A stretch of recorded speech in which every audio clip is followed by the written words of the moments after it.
très heureux de vous retrouver ce soir pour une nouvelle édition du Café Politique du 17e. Je vais garder la parole juste 2 minutes pour faire un peu les présentations et puis après je rendrai le micro aux intervenants. Donc juste pour refaire une petite mise en contexte, le Café Politique existe depuis environ 5 ans maintenant. Il est organisé par 2 associations, le collectif Roosevelt et Attaque, et des partis politiques, donc le PCF, le NPA, le parti de gauche, Nouvelle Donne et Ensemble. Depuis 5 ans, donc, on organise cette initiative environ, on essaie d'être un peu régulier tous les 3-4 mois, et en abordant à chaque fois des sujets très différents. Donc, pour vous donner des exemples, les dernières fois, on a pu aborder aussi bien le travail, la santé, l'Union européenne, le foot, puisqu'on recule devant rien. Et en fait, on s'est rendu compte un peu, à chaque fois, à chaque café et à chaque thème, qu'au fil des débats, en filigrane, apparaissait toujours une question, des questions dans la salle qui apparaissaient, et en gros, les gens se demandent, mais qui fait les règles ? Quel que soit le sujet, qui fait les règles ? Qui fait les lois et qui les applique ? Donc du coup, on a eu envie de s'intéresser plus particulièrement à la question de la justice. Alors on aurait aimé pouvoir y répondre, enfin en tout cas pouvoir approfondir le sujet sous différents angles, mais là il nous aurait fallu 3 jours. Donc on s'est un peu concentré sur la question des liens entre la politique et la justice. Il faut dire que l'actualité aide un peu à se poser ce genre de questions. Hein. On a eu récemment, entre l'état d'urgence, les assignations à résidence, là encore récemment, en ce moment, le procès de l'équipe du Tarnac, le procès de Valmy, etc. Ce n'est pas les occasions qui ont manqué de se poser la question des liens entre justice et politique. Et donc, on a sollicité nos 3 intervenants pour nous aider un peu à y voir plus clair. Donc Vanessa Kodacheni, qui est professeure à Paris 8 en sciences politiques et spécialiste, entre autres choses, des procès politiques. Maître Chalancet, à côté de moi, qui est pénaliste, qui est également spécialiste des erreurs médicales, entre autres choses. Je vous laisserai développer, Maître. Et Maître Kouzmine, alors c'est Maître Halimi qui était annoncé, qui ne peut pas venir parce qu'il a eu une audience de dernière minute, donc Maître Kouzmine qui est là, qui est pénaliste également et spécialiste des libertés fondamentales, qui travaille dans le cabinet, travaille notamment avec la LDH, et donc il va nous parler plus spécifiquement d'état d'urgence. Oui, bonjour. Pour ma part, je vais vous parler plutôt, je peux vous parler d'expérience personnelle, mais ce n'est pas la question des dizaines de procès politiques auxquels j'ai participé. Mais je crois qu'il faut revenir pour évoquer la criminalisation, puisqu'aujourd'hui on parle de criminalisation des luttes sociales, en accentuant finalement à l'origine. Dès finalement l'autorisation des syndicats au 19e, quelques années après, sont apparues ce qu'on appelait les lois scélérates, c'est la gauche qui appelait ça, la gauche de l'époque, les lois scélérates, qui permettaient de faire des procès collectifs et de criminaliser une contestation un peu radicale. Je ne parle pas armée, je parle simplement un peu radicale. Et finalement, je dirais entre 45 et les années 80-90, il y avait cette espèce de respect pour ce qui était politique, notamment la contestation. Et c'est vrai qu'après 68, il y avait des dizaines de séquestrations de patrons dans les entreprises, et il ne venait à l'idée à personne de poursuivre les militants pour séquestration, pour enlèvement, comme aujourd'hui on peut et on suggère de le faire. Ce qui fait qu'il y a évidemment une exploitation de la répression qui va, je dirais, avec un émiettement de la contestation sociale et une radicalité de la répression qui, je dirais, est aujourd'hui l'ancien cocktail Molotov en 70, c'était au pire, risquait 12 mois de prison avec sursis la plupart du temps. Aujourd'hui, c'est 20 ans de prison. C'est-à-dire qu'on criminalise en disant « vous avez voulu tenter de tuer le policier qui est en face de vous », alors que tout simplement, avant c'était une expression comme faire une barricade, empêcher, je dirais, la progression des policiers. Donc on a une idéologie dominante qui se manifeste par les procès politiques purs. Bon, moi c'est vrai que j'ai participé à des procès de gens radicalement engagés, avec armes ou sans armes, et la plupart du temps avec armes, depuis près de 40 ans, donc il y a une démarche tout à fait différente avec les procès d'aujourd'hui. Mais quoi qu'il en soit, ce que je constate, et ce qui est tout à fait constatable depuis très longtemps, c'est que finalement pour les militants d'extrême gauche, c'est beaucoup plus dur de sortir de prison quand vous êtes condamné à perpétuité que pour n'importe quel nasillon ou nazi en Allemagne après la guerre, ou comme Papon. Je prends l'exemple de Papon, c'est tout simple. Il y avait une loi en mars 2002 qui disait qu'on pouvait sortir pour raison de santé si on était malade en prison. qui a été le premier à en bénéficier, alors qu'il n'avait pas de pathologie particulière. Il était vieux, certes, mais ça ne suffisait pas. À l'époque, je défendais Nathalie Minigon, qui avait eu 2 AVC, qui était hémiplégique, qui était vraiment dans un état de santé tout à fait dramatique, et on m'a expliqué que non, elle ne sortirait pas, puisque sa prison était à une demi-heure d'un CHU, et que donc, en cas de problème, on pouvait la transférer en demi-heure d'un CHU. Ça, c'est tout à fait typique, puisque finalement, on analyse en Europe, là je parle en Europe et pas simplement en France, que ce soit en Italie, en Espagne, en France, en Allemagne, en Belgique, pour les pays où il y avait plus de militants emprisonnés à des peines longues d'extrême gauche, que la France est d'ailleurs le champion du monde aujourd'hui, d'Europe en tout cas, en ce qui concerne la durée d'une peine, puisque Georges Ibrahim Abdallah est en prison depuis 33 années, alors qu'il a été condamné pour complicité d'assassinat, et en plus, je vous le rappelle, complicité d'assassinat d'un militaire américain, colonel, et d'un attaché service secret israélien, alors qu'il estimait être, dans le cadre de la résistance, qu'il a porté la résistance à l'extérieur du Liban, sur le sol français. Quoi qu'il en soit, c'est un titre d'exemple très simple, à savoir qu'aujourd'hui, lorsqu'on est un militant révolutionnaire, et il n'y en a plus beaucoup en prison, certes, puisque c'est les années 70, 80, et Abdallah est sans doute un des derniers à être encore en prison aujourd'hui. Les autres détenus à longue peine, ce sont effectivement des islamistes pour la plupart.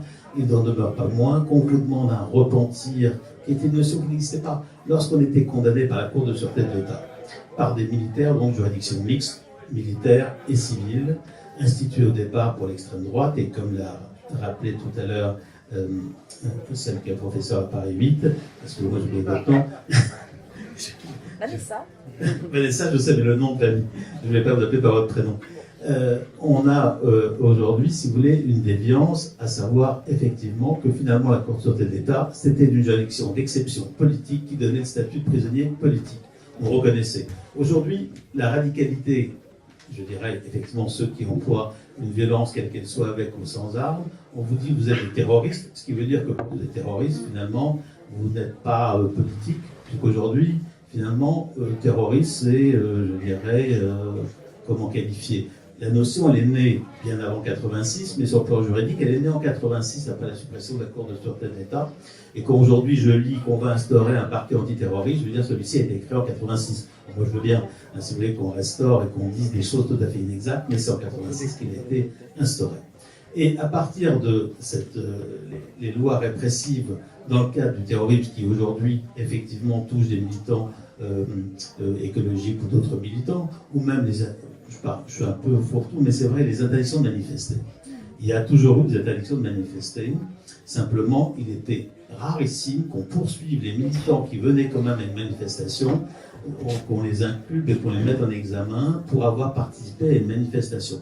Moi, j'ai fait 3 procès, je crois, sur les militants qui avaient déposé simplement l'autorisation de manifester au nom de plusieurs organisations. On a refusé, on a interdit, et on les a poursuivis pour avoir maintenu la manifestation alors qu'ils n'étaient même pas forcément présents.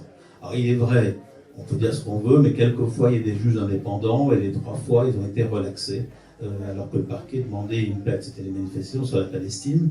Et c'est vrai qu'on ne voit pas comment la France était le seul pays où on interdisait les manifestations à l'époque de Gaza sur la Palestine, en Europe encore une fois. Donc il y a une exception française qui est de pire en pire, je dirais, sur la durée des peines, sur la répression, sur le fait que l'idéologie dominante nous dit finalement, si vous contestez aujourd'hui, même en tant que syndicaliste, qui était tout à fait inenvisageable dans les 70, 80 et même 90, vous êtes, comme l'histoire d'Air France, si vous voulez, en tant que syndicaliste, vous êtes vraiment hors la loi, et puisque vous êtes hors la loi, on doit vous appliquer des peines qui sont extrêmement sévères pour pas que vous recommenciez, et pour dire surtout que la contestation radicale ne peut pas être faite dans ce pays, et que finalement, simplement, le seul fait de manifester quelquefois, et encore pas trop fort, je dirais, est toléré. C'est ça qui est dramatique, je dirais. Et cette évolution, elle est palpable, même si quand on la vit, on la voit un peu moins, dans le cadre de la répression en tant qu'avocat quand on défend des militants. Puisque quand on défend des militants aujourd'hui, les peines qui sont demandées, alors ça va avec l'augmentation de la répression pénale en général. Moi, quand je suis devenu avocat il y a longtemps, il y avait 30 000 détenus. Il y en a 65 000 aujourd'hui. C'est pas tant qu'il y a beaucoup plus de délits, ça veut dire simplement que les peines sont plus sévères. C'est en ça. C'est-à-dire que c'est une répression à l'américaine en quelque sorte, où il y a un traitement par la prison du chômage, il y a un traitement par la prison des problèmes sociaux, comme il y a aux États-Unis, où il y a un grand pourcentage de minorités ethniques qui sont en prison. Et en France, on arrive, et en Europe d'ailleurs en général, on va vers cette augmentation des détenus, ce qui veut dire qu'il y a d'une part une répression évidemment des militants et une répression sociale tout court qui est dramatique. Et malheureusement, je dirais que l'opinion, enfin, telle qu'elle est façonnée et telle qu'on nous dit mais la justice n'est pas assez sévère, on est vraiment, il faut faire des nouvelles lois, etc. Alors ça c'est un point sur le plan politique. Deuxièmement, en ce qui concerne l'expérience plus particulière des militants politiques et l'évolution de la répression, je dirais qu'on est aujourd'hui, on va aller vers des gens qui sortiront jamais. À savoir que pour la première fois, on envisage de façon tout à fait claire ce qu'on n'avait pas fait pour les collaborateurs, ce qu'on n'avait pas fait pour les gens de l'OAS, ce qu'on n'avait pas fait en Allemagne pour les nazis, des gens qui mourront en prison de façon perpétuelle en appliquant la peine perpétuelle. Quand on dit la peine perpétuelle n'existe pas en France, c'est faux. Sur le plan juridique, elle existe et il n'y a pas d'obligation, il n'y a pas de maximum de peine. Il y a un détenu qui est en prison depuis 44 ans, à ma connaissance, et rien n'empêche. C'est vrai que moi, en tant que défenseur de Jorge Ibrahim Mandela, qui est en prison depuis 33 ans et qui ne veut pas sortir par le biais d'une éventuelle condamnation par la France, par la Cour européenne des droits de l'homme, car il estime qu'en tant que militant révolutionnaire et résistant, il n'a pas demandé l'application des droits de l'homme, c'est son choix. Je le regrette aussi quelquefois, mais enfin, c'est son choix et évidemment je le respecte. Il n'en demeure pas moins qu'on a une situation où les États-Unis font pression. À l'époque, Mme Clinton a fait un mail au gouvernement français quand elle était secrétaire d'État en disant « Il n'est pas question, les États-Unis seraient très choqués que ce militant anti-impérialiste puisse sortir de prison ». Et il se trouve que l'autorité, l'exécutif, s'est incliné, en tout cas on a eu la preuve. Quant aux juges, à part les quelques-uns qui sont indépendants, et il y en a très peu, et qui ont un vague courage, vous savez, je dis toujours cette anecdote, quand vous allez dans tous les pays du monde, il y a des monuments aux morts, que ce soit en Argentine, en France ou autre, sur des faits de résistance, il n'y a jamais de magistrat. Les magistrats, ils condamnent. Pendant la guerre, en 1939-45, ils occupaient la 10e chambre, aujourd'hui les locaux de la 10e chambre de la Cour d'appel de Paris, c'était les sections spéciales qui condamnaient les résistants. Et eux, à part un résistant qui est eu magistrat, il n'y a jamais de résistant. Ils appliquent les lois, quelles qu'elles soient scélérates ou pas, qu'elles soient fascistes ou pas, ils appliquent, donc il n'y a pas à compter, je dirais, sur eux, même pour ceux qui sont un peu progressistes. Et à l'époque du début du syndicat d'administrature, il y avait un procureur qui avait demandé la peine de mort qui était au syndicat d'administrature. Donc je dirais, on n'a pas à attendre quelque chose des magistrats qui sont là finalement dans le cadre d'une répression sociale et qui sont façonnés en quelque sorte dans leur école pour ça et qui s'appliquent très bien à faire cette répression sociale. C'est un regret, alors bien entendu il y a toujours des exceptions, quelques-uns qui ont l'air progressistes comme ça, mais qui finalement... moi je me rappelle d'une grève, oui c'est ça, on avait au tribunal de Nantes, correctionnel je crois, ils avaient libéré quelqu'un qui avait commis un crime. Et donc il y avait eu une grève fonctionnaire. Alors finalement, ils ont doublé les peines de prison dans l'année qui a suivi. Pour pas qu'on leur fasse de reproches, surtout qu'on leur fasse pas de reproches, ils enferment les gens un peu plus longtemps, parce que finalement ce qui compte c'est leur carrière, c'est les notes du procureur, à savoir on enferme un peu plus, on ne reprochera jamais d'enfermer plus, ce qu'on nous reproche c'est de libérer. C'est ça la notion. Et à partir de là, quand vous savez ça, bien entendu, vous ne pouvez pas leur faire confiance, et on arrive aujourd'hui au fait que des syndicalistes qui étaient impensables il y a 20 ans ou il y a 30 ans soient condamnés pour des faits de lutte sociale, quel que soit le moyen de lutte. Puisque la violence, elle vient de l'État, et la légitime réplique, je dirais, de ceux qui luttent contre l'État ou contre les formes de pouvoir, bien entendu, elle n'est pas tolérée par le pouvoir politique et par le pouvoir qu'elle a aujourd'hui, et encore moins. Je dirais, il suffit de voir, par exemple, ce qu'ont tenté les Basques, à savoir les Basques français avec le TA, à savoir une réconciliation, une amnistie, une demande d'amnistie, et que l'État français a saboté en collaboration avec l'État espagnol. Donc malheureusement, on est dans ce cadre-là, et il faut s'attendre dans les années qui viennent à une répression de plus importante de toute contestation sociale. Je ne parle même pas de lutte radicale, des gens que j'ai pu défendre, qui avaient des fusils à la main et qui faisaient, non pas sauter des gens dans la rue, mais qui avaient des cibles politiques, qui ils estimaient que c'était des exécutions, la justice estimait que c'était assassinat, mais ça encore, bon, c'est l'appréciation politique. Mais aujourd'hui, c'est toute contestation. Je veux dire, c'est des gamins lycéens qui perdent un œil dans une manif, et le flic, on met 5 ans d'instruction pour dire que finalement, il n'a pas fait grand-chose, c'est pas de sa faute, il était quasiment en légitime défense, là. C'est ça. Et aujourd'hui, c'est la domination de la police. Vous avez remarqué que chaque fois qu'il y a une affaire, quelle qu'elle soit, qu'est-ce qu'on entend? C'est un syndicat de policiers. C'est le syndicat de policiers qui n'a aucun élément de l'enquête, qui donne la version officielle de ce qui s'est passé aujourd'hui. Nous, syndicats policiers, nous savons, etc. Enfin, on est vraiment dans un cas de caricature extrême de ce qui se passe, qui est extrêmement dangereux. Et finalement, c'est à peu près partout pareil en Europe, hein, il faut bien considérer. Aux États-Unis, évidemment, c'est encore pire. Et c'est là que les peines sont. C'est vrai qu'il y a des centaines de gens qui vont mourir en prison aux États-Unis. En France, en principe, on ne meurt pas de perpétuité en prison, mais il y a de plus en plus de vieux prisonniers. Alors on en parle de temps en temps à titre anecdotique. Il n'y a pas de demande, il n'y a rien qui est fait pour eux, et ils sont là en attendant la mort dans ce centre de détention, alors qu'ils auraient pu évidemment sortir depuis longtemps. Donc, ce que je veux dire, c'est pas dépit. Moi, je me bats de toute façon quotidiennement dans les affaires auxquelles je peux me battre sur la longueur des peines et même surtout pour la libération des prisonniers à perpétuité.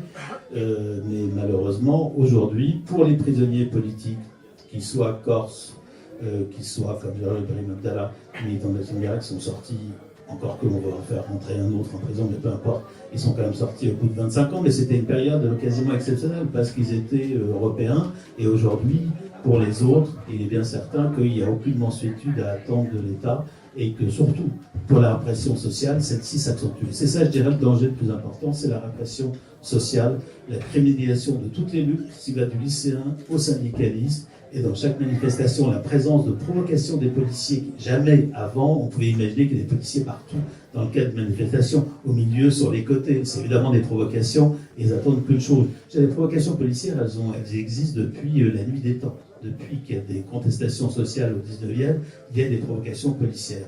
Simplement, aujourd'hui, elles sont légitimées par le pouvoir, elles sont légitimées par la représentation du pouvoir, à savoir la presse dominante et les images qu'on peut voir, et c'est en ça que c'est tout à fait dangereux. C'est pas nouveau, mais c'est dangereux parce que ça s'accentue. C'est ça que je voulais vous dire. Les militants, finalement, les militants qui ont eu des procès dans les années 70, 80, 90, ont eu des vrais procès politiques et nous, quand on était avocats dans ces années-là, on savait que quand on rentrait dans une audience avec un procès politique, on savait qu'on pouvait tout dire, ce qui n'est même plus le cas aujourd'hui. C'est-à-dire que même aujourd'hui, en tant qu'avocat, on nous dit vous êtes excessif, vous êtes ci, vous êtes ça, alors qu'avant on avait une liberté totale. C'est-à-dire que même dans le cadre de la défense, aujourd'hui, il y a, je dirais, l'outrage, et on nous traite quasiment, on dit mais vous dites ça, c'est l'ennemi de l'outrage, je vais appeler le bâtonnier, je vais appeler le procureur, je vais appeler le président, je vais ci, etc. On essaie de limiter la parole de la défense. Et ça aussi, c'est inacceptable. Moi, je ne me bats pas pour le principe de la défense, évidemment que c'est un principe qui doit être exercé, mais je pense surtout aux gens dont on assure la défense, qui sont aujourd'hui je dirais, qui se retrouvent dans des peines inconsidérées pour des faits qui, encore une fois, sur le plan politique, n'aurait pas dû donner lieu à une condamnation de prison ferme. Donc voilà ce que je peux vous dire. Peut-être que vous avez des questions qui sont intéressantes sur ce point.